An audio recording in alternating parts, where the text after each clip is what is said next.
कार्यक्रम के पुण्यार्जक परिवार हैं श्री आदिनाथ महिला मंडल सेक्टर 4 गुड़गांव, सौभाग्यवती संध्या जयप्रकाश काला, श्रीमती मैना देवी चंपालाल काला, प्रतीक जयप्रकाश काला, सोलापुर महाराष्ट्र।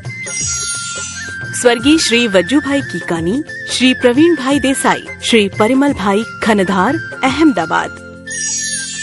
श्रीमती सविता जैन धर्मपत्नी स्वर्गीय श्री गजेंद्र जैन, तरुण जैन, रुचिका जैन, आसपी जैन, अरुष जैन, रेले USA। दिनेश जैन, कमलेश जैन, पीयूष जैन, पिंकी जैन, रक्षित जैन, शामली उत्तर प्रदेश। श्रीमती कोकिला जयकुमार गांधी, जयकुमार नेमचंद गांधी, बाबूलाल जी, जयंती लाल जी, मांगीलाल जी, विजय, कमलेश, गिरीश, शत्रु, दिलीप, दीपक, योगेश एवं समस्त गांधी परिवार, पार्ले पॉइंट, सूरत। डॉक्टर तेज कुमार सोगानी जी की पुण्य स्मृति में धर्मपत्नी डॉक्टर अचला सोगानी, सुपुत्री महिमा सोगानी, श्रीमती मोनिका जैन धर्मपत्नी सुपार्श्व जैन, श्रीमती प्रियंका जैन धर्मपत्नी अमित जैन, बड़े भ्राता श्री माणक चंद एवं सोगानी परिवार, 8 अंबिका कॉलोनी, सांगानेर, जयपुर। दिवंगत श्री मोहनलाल जी पाटनी कलकत्ता की पावन स्मृति में सौभाग्यमल राजकुमारी, सुनील संगीता, साहिल प्रज्ञा एवं उत्सव कलकत्ता, टीकम सुशीला, नवनीत अनामिका, विकास श्वेता एवं सिद्धांत बेंगलोर, बाबूलाल शकुंतला कलकत्ता, अरविंद रेणु एवं Yashvardhan Bangalore. Shri Parasnath re rolling mills limited, Durgapur 1, Bardhaman, Paschim Bangal, Amita Jain, wife of Anil Kumar Jain, Sangeeta Jain, wife of Vipin Kumar Jain. Shri Subhash Jain, Shrimati Saroj Jain, Shrimati Renu Jain, Shrimati Anjali Jain, Shrimati Aarti Jain, Saanvi, Vardhan, Aarav, Kuvam, Sonipat, Haryana. Shrimati Champa Devi धर्मपत्नी स्वर्गीय श्री रतन लाल जी बड़जात्या, छोमू वाले, श्री सुरेश, सुमित्रा, शुभम, अंजलि, ऋतुजा बड़जात्या, गुवाहाटी, असम। जय जिनेन्द्र नमः श्री वर्धमानाय निर्धूत कलिलात्मने सालोकानां त्रिलोकानां यद्विद्यादर्पणायते। पंच परमेष्टि भगवान की जय। श्रावकाचार्य जी में इस समय 3 गुणव्रतों की चर्चा चल रही है। पहले दिग्व्रत की चर्चा हो गई, 10 दिशाओं में आने जाने का नियम रख लेना, मैं यहाँ तक जाऊंगा, इसके आगे नहीं जाऊंगा। दूसरा रखा अनर्थ दंड व्रत, अर्थात जिन कार्यों के करने से मेरा कोई तो मतलब बने नहीं और पाप का बंध हो जाए, ऐसे कार्यों का त्याग कर देना, उसके 5 भेद बता दिए। अब तीसरी चर्चा प्रारंभ हो गई, भोगोपभोग परिमाण व्रत। इसमें 2 शब्द दिए हुए हैं, भोग और उपभोग। इनसे क्या लेना, ये आचार्य अब आज के श्लोक में बताएंगे। भोक्त्वा परिहातव्यो, भोक्त्वा परिहातव्यो, भोगो भोक्त्वा पुनश्च भोक्तव्यः, भोगो भोक्त्वा पुनश्च भोक्तव्यः, उपभोगो शनवसन, उपभोगो शनवसन, प्रवृत्तिः पंचेन्द्रियो विषयः, प्रवृत्तिः पंचेन्द्रियो विषयः। बोलिए। भोक्त्वा परिहातव्यो, भोगो भोक्त्वा पुनश्च भोक्तव्यः, उपभोगो शनवसन, प्रवृत्ति पंचेन्द्रियो विषयः। आइए एक एक शब्द देखेंगे ताकि जब भी आप इन श्लोकों को पुनः देखें तो पूरी समझ में आ जाए। भुक्त्वा भोग कर, परिहातव्यो जो छोड़ दिया जाता है या जो समाप्त हो जाता है उसे कहते हैं भोगो भोग। और भुक्त्वा माने भोग कर, पुनश्च माने फिर भी, भोक्तव्य है जो भोगने योग्य होता है उसे कहते हैं उपभोग। आचार्य स्वयं उदाहरण दे रहे हैं, जैसे भोग जैसे आसन भोजन, उपभोग जैसे वसनो माने वस्त्र, प्रवृत्ति आदिक, पंचेंद्रियों विषय, पंचेंद्रियों के विषय। अर्थ कैसे लगाएंगे? जो पंचेंद्रिय के विषय, अर्थ लगा रहा हूं, जो पंचेंद्रिय के विषय भोग कर समाप्त हो जाते हैं या छोड़ दिए जाते हैं, उन्हें कहते हैं भोग। जैसे असनो भोजन, आपने एक बार खाया, आपने बर्फी खाई, आपने रोटी खाई, आपने दूध पिया, खत्म हो गया, इसका नाम भोग। खाना पीना ये कहलाता है भोग करना। और भुक्त्वा, भोगने के बाद पुनश्च भोक्तव्य है, पुनः जो भोगने योग्य फिर भी रह जाता है, जैसे वसनो, जैसे वस्त्र, उसे कहते हैं उपभोग। क्या मतलब? जो पंचेंद्रियों के विषय केवल भोगने के बाद समाप्त हो जाते हैं, एक बार भोगे जाते हैं, उन्हें भोग कहते हैं, खाने पीने आदि की वस्तुएं। और जो पंचेंद्रियों के विषय एक बार भोग कर फिर पुनः भोगे जाते हैं, जैसे वस्त्र आदि, वे उपभोग कहलाते हैं। प्रवृत्ति माने आदि, वे उपभोग कहलाते हैं। पंचेंद्रियों के विषय दो प्रकार के होते हैं, जो एक बार भोगने में समाप्त हो जाएं और जो एक बार भोगने के बाद पुनः पुनः भोगने में आते रहें। तो जो एक बार भोगने में समाप्त हो गए उन्हें कहते हैं भोग, और जो बार बार भोगने में आते हैं उन्हें उपभोग कहते हैं। भोग और उपभोग की वस्तुओं का प्रमाण कैसे किया जाता है? भोग वस्तु कौन सी? जो एक बार भोगने में आए, जैसे भोजन, पानी, पीना आदि। आपने नियम ले लिया, मैं अन्न का भोजन एक बार करूंगा, मैं आज 2 बार पानी पीऊंगा, आज इलायची सौंफ कुछ भी नहीं खाऊंगा। इसका मतलब आपने ये भोग का परिमाण कर लिया। उपभोग का परिमाण आपने कर लिया, मैं आज सुबह सिर्फ 4 वस्त्र पहनूंगा, शाम तक वही 4 वस्त्र पहनूंगा और इसके अलावा कोई वस्त्र नहीं लूंगा। ये आपने उपभोग का परिमाण कर लिया।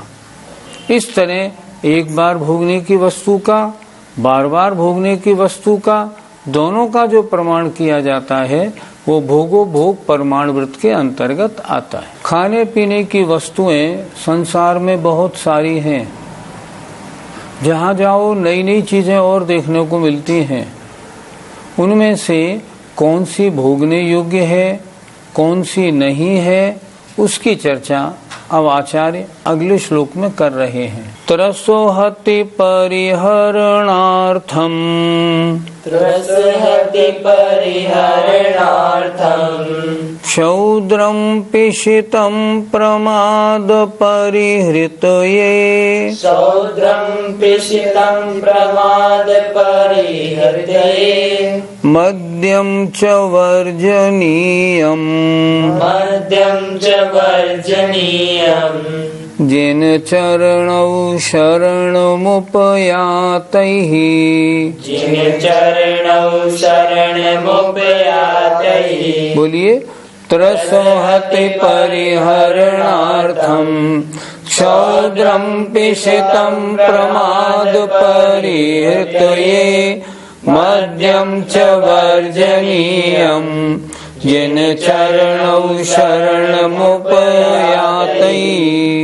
त्रस्य हति परिहरणार्थम, हति कहते हैं हिंसा, कहते हैं ना हत्या।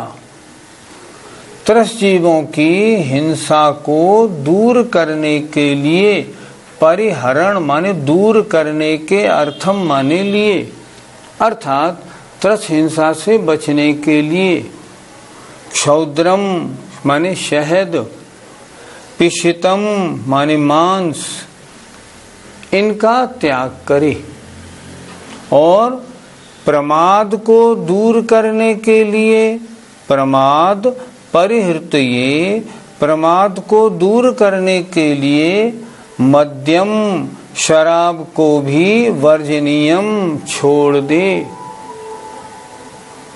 कौन? जिन चरणौ शरणम उपयात ही, जिनेंद्र भगवान के चरणों की शरण को जो प्राप्त हुआ है, अर्थात वह श्रावक।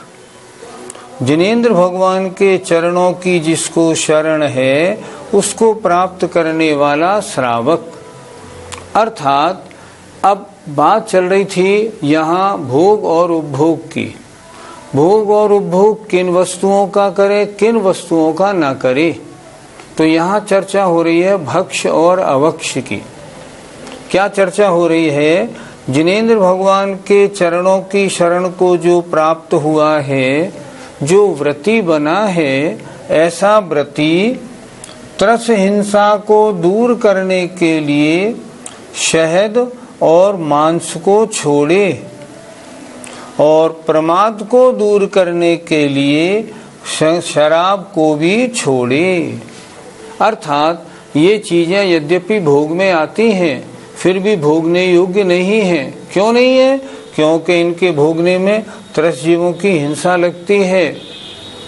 अगर मांस और शहद का इस्तेमाल किया जाए तो, और यदि शराब ली जाती है तो उसमें तो प्रमाद भी बहुत होता है। इसलिए प्रमाद दूर करने के लिए और त्रस जीवों की हिंसा से बचने के लिए शराब को छोड़े, और त्रस जीवों की हिंसा से बचने के लिए मधु माने शहद और मांस को छोड़े। जो भगवान की शरण में है वो इन चीजों का सेवन नहीं करता। पंडित जी, अभक्ष्य वस्तुएं कितने प्रकार की होती हैं? जिन वस्तुओं का भोग किया जाता है वो वस्तु कहलाती है भोग। लेकिन भोग करने योग्य वस्तुएं कौन सी ऐसी हैं जो भोग करने योग्य नहीं है? उन्हें हम कहते हैं अवक्ष, जो नहीं खाने योग्य हैं। अवक्ष 5 प्रकार के होते हैं। एक त्रस हिंसाकारक, बहुस्थावर हिंसाकारक, प्रमाद कारक, अनिष्ट और अनुपसेव्य। राजवार्तिक में आचार्य अकलंग स्वामी ने अवक्ष के 5 भेद कहे हैं। गुरुजी, त्रस हिंसा से बचने के लिए व्रती को क्या करना चाहिए? आचार्य ने श्लोक में ही लिखा है, त्रस हिंसा से बचने के लिए शहद और मांस को छोड़ दे और शराब को भी छोड़े। शराब में 2 दुर्गुण हैं। एक तो त्रस जीवों की हिंसा भी होती है और नशे में आदमी भूल जाता है अपने आप को, प्रमाद कारक भी है। पहला उन्होंने कहा शहद खाना छोड़ दे। शहद क्यों छोड़ दे? शहद जो है वो मधुमक्खियों का वमन है। मधुमक्खियां फूल से पराग चूसती हैं और चूस के छत्ते में लाके उलट के रखती हैं। मुंह में जो वस्तु ली हो, फिर अगर वो वस्तु निकाली जाए तो भक्ष्य रह सकती है क्या? नहीं रह सकती। शहद कभी भक्ष्य नहीं रहता, इसलिए शहद का सेवन ना करें। और मांस त्रस जीवों के शरीर को मारकर, त्रस जीवों को मारकर उनके शरीर का भक्षण करना, इसका नाम मांस है। मांस में अनंतानंत निगोदिया आदि एक इंद्रिय जीव और न मालूम कितने त्रस जीव हमेशा रहते हैं। इसलिए मांस खाने से महान हिंसा लगती है और विकृति भी होती है। इसलिए त्रस जीवों की हिंसा से बचना हो तो मद्य और मांस और मधु, इन तीनों का त्याग करे। और शराब में 2 दुर्गुण हैं। हिंसा तो है ही, क्योंकि शराब बनती कैसे है? बहुत सड़ा के बनती है, तो उसमें बहुत से जीवों की हिंसा होती है और उसके साथ साथ बुद्धि भ्रष्ट करने वाली है, इसलिए प्रमाद कारक है। इसलिए उसमें 2 दोष हैं, त्रस हिंसा कारक और प्रमाद कारक। पंडित जी, हम सुनते हैं कि बाजार में शुद्ध शहद भी मिलता है, तो क्या वो खाया जा सकता है? शहद प्राप्त करने के कई तरीके हैं। जो तरीका पुराना था वो तो ये था कि छत्ते को तोड़ा, उसको निचोड़ा और उसमें से शहद निकाल लिया। उसमें क्या होता था, जितनी मधुमक्खियां वगैरह होती थी जो उसमें पहले तो भाग गई और जो रह गई सब निचोड़ जाती थी, तो उनकी बहुत हिंसा लगती थी। अब जो नई विधि इस समय बनाने की है वो ये है कि वो मधुमक्खी आती है और अपने शहद को उसमें उगल देती है, लेकिन खुद वहां नहीं रहती। इसलिए उसको निकालने में हमें छत्ते को निचोड़ना नहीं पड़ता। तो लोग ये कहते हैं ये शहद शुद्ध है, पर एक बात हम पूछते हैं, मधुमक्खियों ने जिस शहद को लिया और उगाला, क्या वो चीज कभी शुद्ध हो सकती है? कभी शुद्ध नहीं हो सकती। हमने माना उसमें छत्ते को नहीं निचोड़ने वाली हिंसा नहीं है, पर है तो अशुद्ध, मक्खी का बमन है, उसको शुद्ध कैसे कहा जा सकता है? शहद कभी शुद्ध नहीं होता। इसलिए कैसा भी शहद हो, कोई भी विज्ञापन करे हमारा शहद बिल्कुल शुद्ध है, कुछ भी कहे, शहद कभी छूने योग्य भी नहीं। क्या कुछ और वस्तुएं ऐसी हैं जिनके खाने से त्रस्त जीवों की हिंसा होती है? आजकल त्रस्त जीवों की हिंसा से बचने का काम बहुत मुश्किल हो गया। हम सब घरों में आजकल डेयरी का दूध आता है, दूध थन से निकला और अगर एक मुहूर्त हो गया तो उसमें त्रस्त जीव पड़ जाते हैं, और जब अगर हम उस दूध को 48 मिनट के बाद गर्म करेंगे तो वो सारे त्रस्त जीव उसमें मर जाएंगे, त्रस्त जीवों की हिंसा का दोष लगेगा। बाजार से आप हलवाई के यहाँ से दही ले आइए और आपके निकट में कोई माइक्रोस्कोप हो नहीं हो तो किसी पैथोलॉजी में चले जाइए। पैथोलॉजी में जाके उस बाजार के दही को जरा स्वयं अपनी आंखों से देखिए। आप जिस दिन देख लेंगे ना, अगले दिन नहीं, उसी दिन से नहीं खा पाएंगे। वो दही नहीं, वो तो लटों का भंडार है। बाजार की कोई वस्तु ले लो, बाजार की कोई मिठाई ले लो, लड्डू ले लो, गुलाब जामुन ले लो, कचौड़ी ले लो, बर्फी ले लो, खोआ, कुछ भी ले लो आप, सारे जीवों के शरीर हैं, उनसे भरे हुए हैं। अब देखें बाजार का खोआ, बाजार का खोआ कैसे बना? वो दूध जो आया, वो दूध 45 मिनट से ज्यादा नहीं, घंटों घंटों बाद तो आपके पास डेयरी का दूध आता है। डेयरी का दूध सुबह 2-3 बजे निकलना शुरू होता है, तब आपके पास 8 बजे तक आता है। अब 8 बजे तक वो दूध आया, उसमें तमाम जीव पड़ गए। अब उसका खोआ बनाएंगे तो जीव तो मरे हुए सारे उसी में रहेंगे ना, तो त्रस्त जीवों की हिंसा का दोष लगेगा? बिल्कुल लगेगा। अब उसमें से, उस दूध में से आपने घी निकाला तो घी अभक्ष तो हुआ, क्यों? जब दूध ही अभक्ष है तो घी कैसे भक्ष हो जाएगा? बाजार की जितनी वस्तुएं हैं सारी की सारी अभक्ष हैं। शास्त्रों में या आपके पूजा की किताबों में एक जगह दिया हुआ रहता है भक्ष अभक्ष वस्तुओं की सूची। जरा उस किताब में से खोल के आप पढ़िए तो सही, उसमें क्या लिखा? उसमें लिखा है आटे की मर्यादा सर्दी में 7 दिन, गर्मी में 5 दिन, बारिश में 3 दिन होती है। अब एक तो सबसे बड़ी बात, आजकल सब लोग बाजार में जो चक्की लगी होती है उस पर नौकर को भेजा, आटा पिसवा के मंगवा लिया। वो तो हमेशा अभक्ष ही है, उसकी तो कोई मर्यादा नहीं, क्योंकि ये बाजार की आटे की चक्कियां, इन्हें कौन साफ करता है? कोई साफ नहीं करता। कायदा क्या कहता है? गेहूं आया, आपने गेहूं को धोया, धोने के बाद सुखाया, जब सूखा तो अपने घर में आप चक्की लाइए, चक्की में आपने आटा डाला और आटा पीस लिया। अब आजकल सर्दी के दिन है मान लो, तो आप कितना आटा पीसें? जो 5-6 दिन चल जाए। मर्यादा 7 दिन की है, पर आटा कितना पीसना है? जो 5-6 दिन चल जाए। आपने 5-6 दिन का आटा उसमें पीस लिया, पूरी चक्की को अपने हाथ से बुरुश से साफ किया, चक्की को पोंछ के रख दिया, ताकि 5-6 दिन बाद फिर निकाला और फिर उसमें ले लिया। लेकिन कितने लोग हम में से ऐसे हैं जो इस बात का विवेक रखते हैं और घर में चक्की रखते हैं? अधिकांश लोग तो बाजार से आटा मसाला सब खरीद लाते हैं, सब अभक्ष है, सब में त्रस्त जीव पड़े होते हैं। दूर मत जाइए। हम पानी, कौन पानी छान के पीता है? आजकल नया शौक चल गया, बिस्लेरी की बोतल मंगा ली, आरओ का पानी ले लिया और बिना पानी छाना और उसको पी लिया। इसको नहीं छाना, त्रस्त जीव तो इसमें है। त्रस्त जीव कहाँ से आए? ये तो ऊपर का पानी आरओ का निकला हुआ है, इसमें जीव नहीं है। आरओ का पानी नीचे इकट्ठा हुआ और त्रसजीव पड़े। त्रसजीव के पड़ने में कितना टाइम लगता है? उबले हुए पानी में 24 घंटे लगते हैं। पर जो उबला हुआ पानी मान लो है, कहीं से आया है, वो छाना तो नहीं है ना उन्होंने, तो उसमें सारे त्रसजीव उसी में पड़े हुए हैं। हम जैनियों के 3 नियम हैं। जिनेंद्र भगवान का दर्शन रोज करें, पानी छान के पिएं और रात्रि भोजन न करें। पर इनमें से एक भी व्रत का आजकल अच्छी तरह पालन नहीं हो रहा। हमारे कितने लोग ऐसे हैं जो अपने बच्चों से, हर बच्चे को रोज कहते हैं बेटा पहले मंदिर जाओ फिर भोजन करना।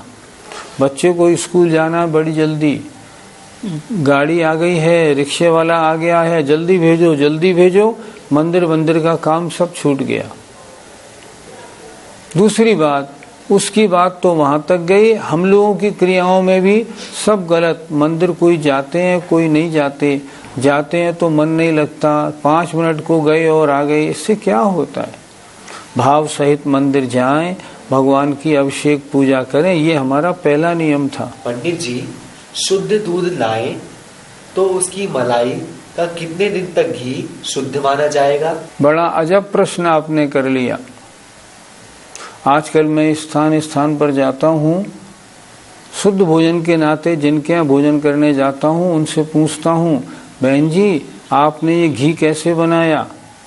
वो कहते हैं भैया हमारा बेटा स्वयं दूध अपने हाथ से लाता है, उसे गर्म करके उसकी मलाई का बनाते हैं। बहन जी मलाई कितने दिन की? कोई कहता है 4 दिन, कोई कहता है 5 दिन। आप सोचो तो सही, मलाई की मर्यादा 24 घंटे की। 24 घंटे बाद उसमें जीव पैदा हो जाते हैं। अब अगर आप 2 दिन 3 दिन और 4 दिन की मलाई अगर लेंगे और उसका घी बनाएंगे तो अशुद्ध मलाई है, शुद्ध घी कहाँ से बन जाएगा? अगर आपको मलाई का घी बनाना है ना तो 24 घंटे के अंदर बनाएं। देखिए, आज सुबह का दूध गर्म किया उसकी मलाई, आज शाम के दूध की मलाई और कल सुबह के दूध की मलाई निकाली और कल सुबह ही उसका घी बना लिया दोपहर तक, तब तो आपका घी सही है। अन्यथा आपका घी बिल्कुल अशुद्ध है, व्रती के खाने योग्य नहीं है। जय जिनेंद्र। इस कार्यक्रम के पुण्यार्जक परिवार हैं श्री आदिनाथ महिला मंडल सेक्टर 4 गुड़गांव, सौभाग्यवती संध्या जयप्रकाश काला, श्रीमती मैना देवी चंपालाल काला, प्रतीक जयप्रकाश काला, सोलापुर महाराष्ट्र। स्वर्गीय श्री वज्जू भाई कीकानी, श्री प्रवीण भाई देसाई, श्री परिमल भाई खनधार, अहमदाबाद। श्रीमती सविता जैन धर्मपत्नी स्वर्गीय श्री गजेंद्र जैन, तरुण जैन, रुचिका जैन, आसपी जैन, अरुष जैन, रेले USA। दिनेश जैन, कमलेश जैन, पीयूष जैन, पिंकी जैन, रक्षत जैन, शामली उत्तर प्रदेश। श्रीमती कोकिला जयकुमार गांधी, जयकुमार नेमचंद गांधी, बाबूलाल जी, जयंती लाल जी, मांगीलाल जी, विजय, कमलेश, गिरीश, शत्रु, दिलीप, दीपक, योगेश एवं समस्त गांधी परिवार, पार्ले पॉइंट, सूरत। डॉक्टर तेज कुमार सोगानी जी की पुण्य स्मृति में धर्मपत्नी डॉक्टर अचला सोगानी, सुपुत्री महिमा सोगानी, श्रीमती मोनिका जैन धर्मपत्नी सुपार्श्व जैन, श्रीमती प्रियंका जैन धर्मपत्नी अमित जैन, बड़े भ्राता श्री माणक चंद एवं सोगानी परिवार, 8 अंबिका कॉलोनी, सांगानेर, जयपुर।